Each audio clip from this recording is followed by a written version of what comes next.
Once the light of the kingdom, now it burns.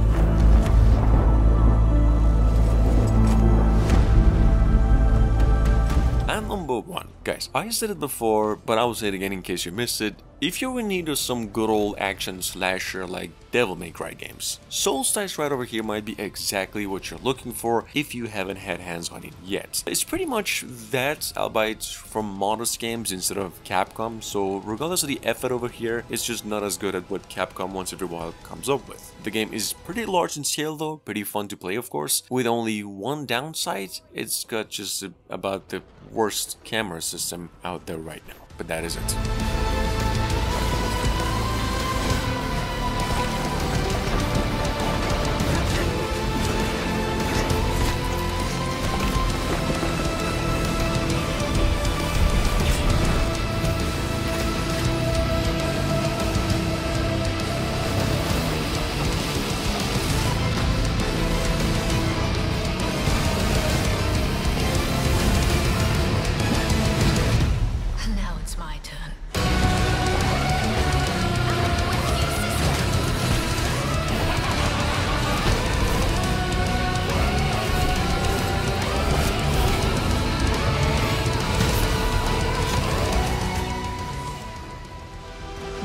More than just a job.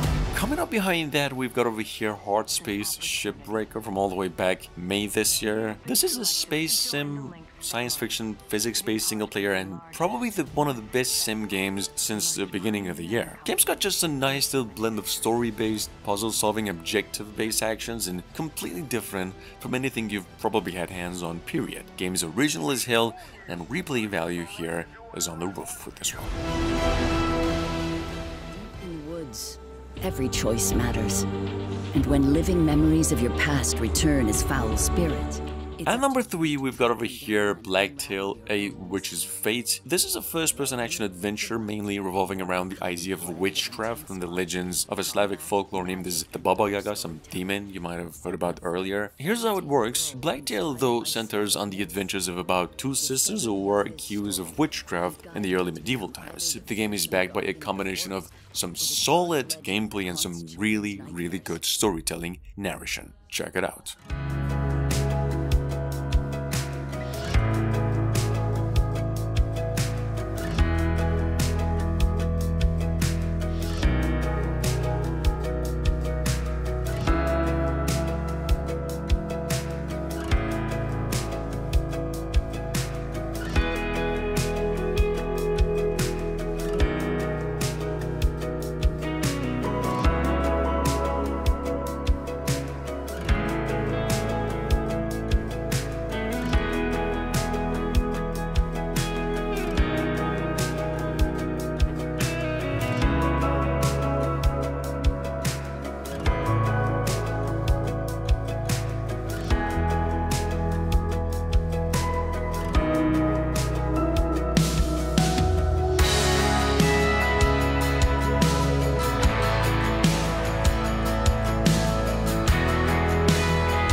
Moving on, we've got over here the single most wonderful mix of 90s JRPGs tropes and modern day visuals. We've got over here, in case you missed the Chain Echoes, this is one of the most fresh and well-designed adventures of the past few years that is in almost every way possible pushes the limits for pixel art games. If you are in need of some good story with tons of ups and downs, just like the old Chrono Trigger. Chain Echoes over here is gold in every way, even if you're not a fan of the design or the genre itself. I would still recommend it.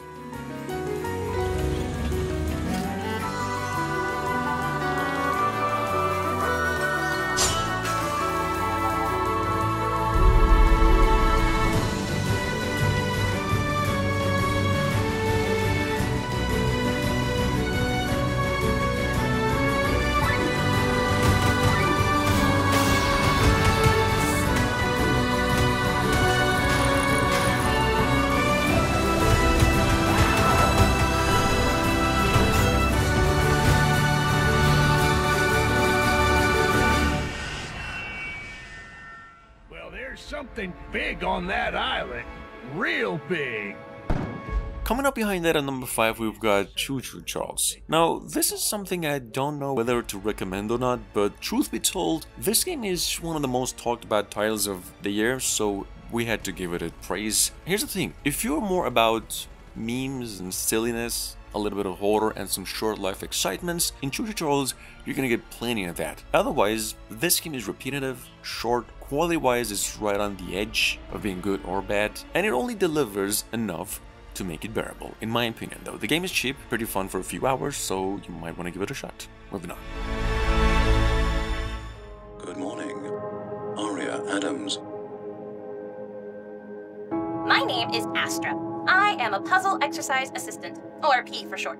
Next up, we've got over here, guys, something called the Entropy Center. Simply one of the best first-person puzzle games since the old time, Portals by Valve. Game is simply fun, rewarding, and clever in almost every department, not just gameplay. The visuals are pretty stunning for an indie project, and it comes with a unique twist, which I'm afraid I can't really spoil here. Here's a trailer, in case you missed it. The game is probably your best bet if you've ever enjoyed Portal game, and you were craving some right now.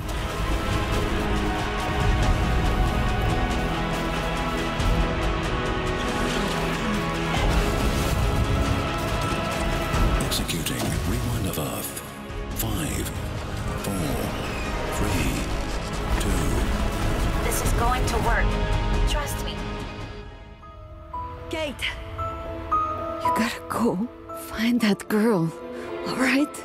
Siberia the World Before, on the other hand, just had to be the best return since the first Siberia games from all the way back. The first 2 games came out, and graphically to me it had everything a puzzle adventure game had to offer today, if not actually even more. The story, scenario of the game held up as one of the best games of 2022 regardless of the genre, and the music, as always, was so on point at times I did actually forget reality. Give this one a shot if you are into point and click adventure. You don't actually really need to play the earlier games either, but if you did, well, that's of course a win point. To you, she's a part of me now. The Allies need someone, and they think it should be you. The world's gone crazy. Promise me you'll be very careful. Everything seems to link the person I'm looking for with the Second World War and the rise of the Brown Shadow. Oscar, can you hear me? Delighted to see you too. What I do understand is that you need to find her. Is that correct, Kate Walker? Come on, Oscar. You can run from your past, but never truly escape it. Don't you, Fraulein?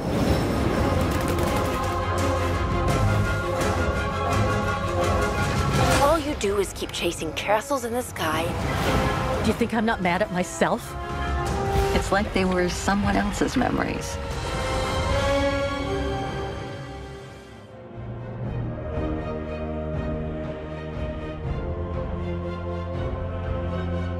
Unless you have tried the Elden Ring, Sekiro, or any Dark Souls game to this day, I would definitely recommend giving either one of them a try. Otherwise, if you have already played them, you are here in for a treat with what we have called Tamithia. This game is much pulled in the same vein as Sekiro, specifically, albeit in a pretty grim, dark aesthetic, more like Bloodborne games. The combat is fine, it's a bit repetitive maybe, but coming from an indie developer whose first job is this, well, I have to say Tamithia in every way is actually a masterpiece.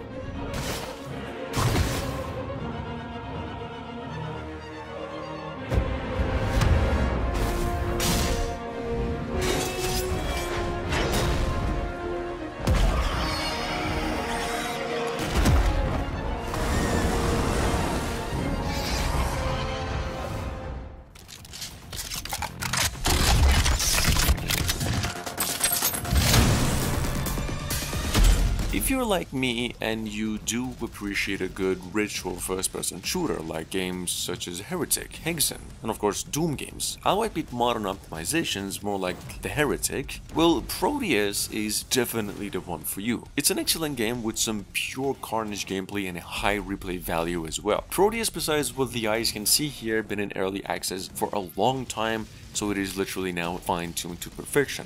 For a $25 game, I have to say it's a really good deal. Give it a shot.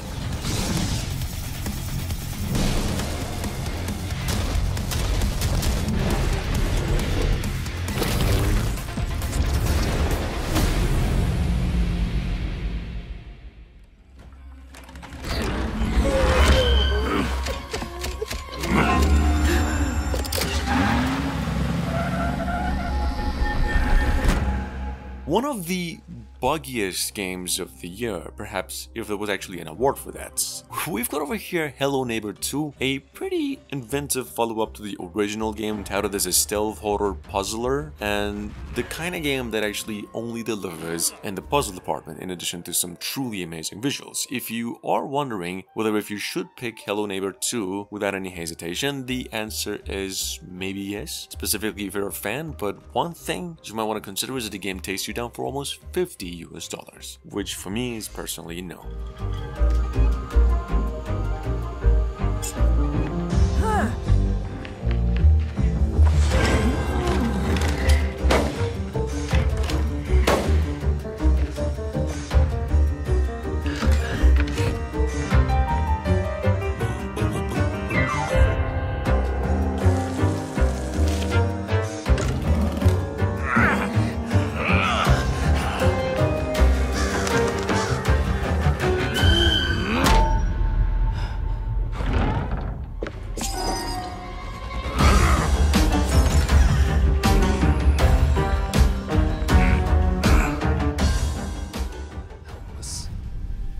Like the night I killed your father.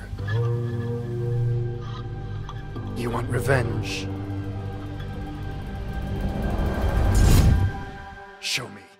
Moving on, we've got over here the one and only game Sifu, probably the most difficult game of the list, right behind the Elden Ring, which is not in the list, of course. This is a wonderfully crafted beat-em-up game that puts you without any clue right in the middle of martial arts world. The game is merciless at difficulty, it is rewarding, at least in hormones that it projects in the midst of a gameplay. It's very fine-tuned in nature, actually never heard of a bug with this one, and a definite recommendation for all of you fighting game fans.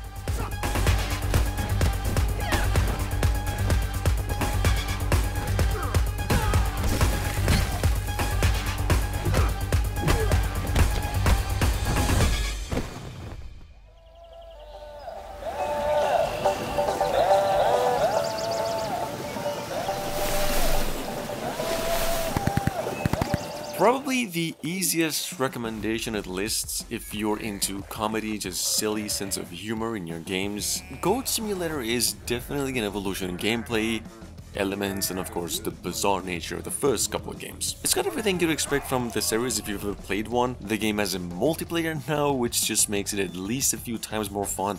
It's unique, delightful, and probably the most potential in replay value in the whole list today.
And last but not least, well, we've over here the old TMNT Shredder's Revenge. This is probably the best Turtles beat-em-up game ever made, from the same folks who earlier came up with the Streets of Rage 4. So of course the game is just fine-tuned and considered to be perfect. Teenage Mutant Ninja Turtles Shredder's Revenge not only recreates all the good elements about the arcade games from back in the day, but it actually amps up and adds so much more elements that it will be your next addiction if you've actually got a few friends to play this one with. Check it out just in case you miss it. My opinion, the game's a 10 out of 10.